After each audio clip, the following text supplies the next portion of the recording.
लक्ष्मीच्या पावलांनी मालिकेत आज आपण बघणार आहोत. आबा अद्वैतला सांगतात, माझ्यावर जीवघेणा हल्ला झाला. अद्वैत लगेच सिक्युरिटीला फोन करून विचारतो की आम्ही येण्याआधी घरात कोणी आलं होतं का? सिक्युरिटी म्हणतात नाही.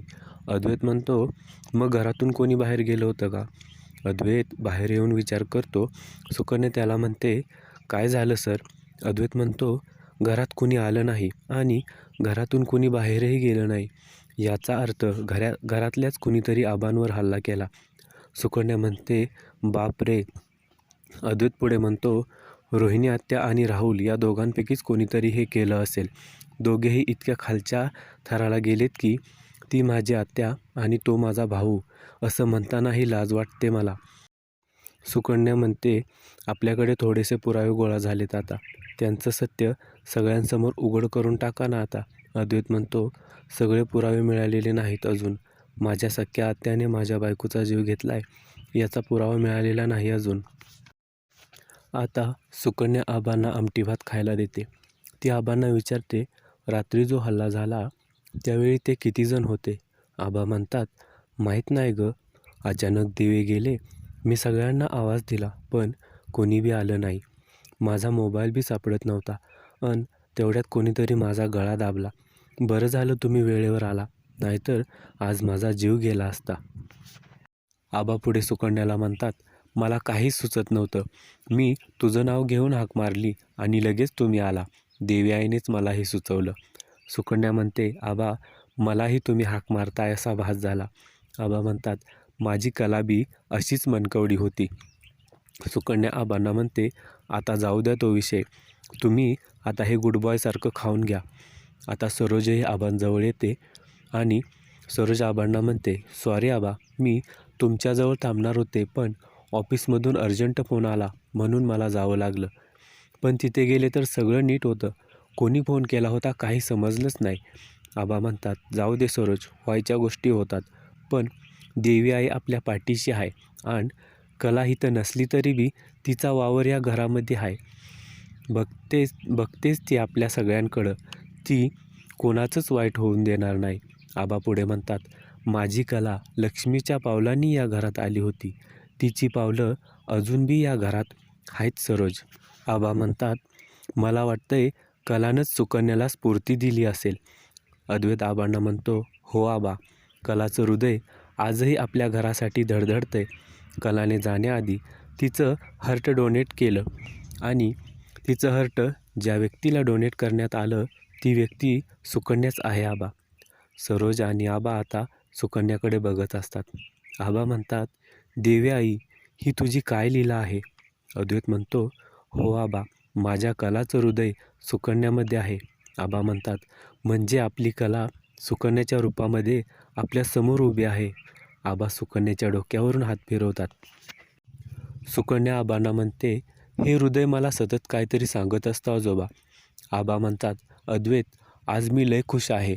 उद्या आपल्या घराला 50 वर्ष पूर्ण होणार आहेत आणि कलाची बी इच्छा होती की हा दिस छान साजरा झाला पाहिजे. अद्वैत म्हणतो, कलाची इच्छा होती, मग आपण नक्की साजरा करू हा दिवस.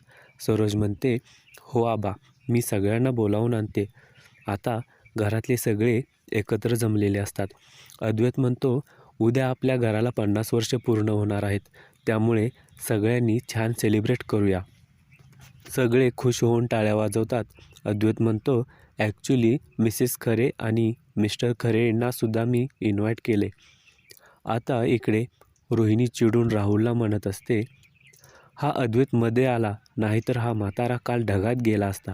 आता एक एक करून मारायची वेळ नाही, सगळ्यांना एकत्रच संपवून टाकूया. राहुल म्हणतो, म्हणजे नक्की काय म्हणायचं आहे तुला मामा? रोहिणी म्हणते, उद्या 50 वर्ष सेलिब्रेशनसाठी सगळे एकत्र जमणार आहेत. मग केकही असणार. त्या केकमध्येच विष घालूया ना आपण. इकडे अद्वैत सुकन्याला म्हणत असतो, कला खूप हुशार होती. तिच्या हाती यांच्या विरोधात काहीतरी पुरावा लागला असणार, म्हणूनच या लोकांनी तिचा जीव घेतला. लिटरली तिने या घरासाठी जीव पणाला लावला आपला. मला आठवतंय ना, ती मला काहीतरी सांगायचा प्रयत्न करत होती पण मलाच काही कळालं नाही. सुकन्या म्हणते, सर, आपण कलाचे प्रयत्न असे वाया जाऊ द्यायचे नाहीत. अद्वैत म्हणतो, ॲक्सिडेंट झाल्यापासून तिचा फोन सापडत नाही आहे मला. सुकन्याला लगेच आठवतं की ॲक्सिडेंटच्या वेळी कलाचा फोन तिच्या पायात उडून पडलेला असतो. सुकन्याने कलाचा फोन उचलून पर्समध्ये ठेवलेला असतो. ती लगेच अद्वैतला म्हणते, कलाचा फोन बहुतेक माझ्याकडे आहे. अद्वैत म्हणतो, काय? मग चल ना, तो फोन दाखव मला. सुकन्या लगेच तिच्या रूममध्ये येते आणि कपाट उघडून पर्समध्ये असलेला कलाचा फोन अद्वैतला देते. अद्वैत कलाचा फोन हातात घेतो आणि एकदा कला असं म्हणतो. त्याच्या डोळ्यात पाणी आलेलं असतं. सुकन्या तो फोन घेते आणि लगेच चार्जिंगला लावते. फोन ऑन होतो. आता त्यात कलाने रोहिणी आणि राहुलचं रेकॉर्ड केलेला व्हिडिओ दिसत असतो. सुकन्या म्हणते, बापरे, काय हॉरिबल माणसं आहेत ही. नाही, माणसं नाहीत, विषारी साप आहेत. का मारलं असेल त्यांनी कलाला? अद्वैत म्हणतो, सुकन्या प्लीज तू शांत हो. हे बघ, तुझ्यामुळे या सगळ्या गोष्टी उघडकीस आल्या. कलाने त्यांची कटकारस्थानं शोधून काढायला सुरुवात केली होती, पण शेवट तू करणार आहे. अद्वैत पुढे म्हणतो, कदाचित हीच गोष्ट कलाला त्यावेळी जाणवली असेल, म्हणूनच तिने तिचं हृदय तुला दिलं. म्हणूनच हे काम तुला पूर्ण करायचे. आता अद्वैत पुढे म्हणतो, सुकन्या आता तू बघ, त्यांच्या शेपटीवर पाय देऊन त्यांचेच विषारी दात त्यांच्या घशात नाही घातले ना, तर नावाचा अद्वैत चांदेकर नाही मी. दुसऱ्या दिवशी सगळे सेलिब्रेशनसाठी एकत्र जमलेले असतात. कलाचे आईबाबाही आलेले असतात. आबा म्हणतात, विहीनबाई बसा. नैनाही म्हणते, काजू बाबा बसा. संगीता म्हणते, कसे आहात तुम्ही? लय दिसांनी या घरला आले. अद्वैत म्हणतो, आम्ही काय, आम्ही ठीकच आहो. बरं झालं तुम्ही आला. तुम्ही कसे आहात?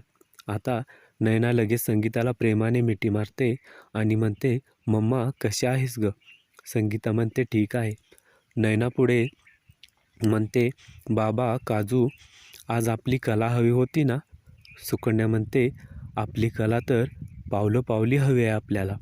अद्वैत म्हणतो, नैना आई, आजच्या दिवशी उदास झालेलं कलाला आवडलं नसतं.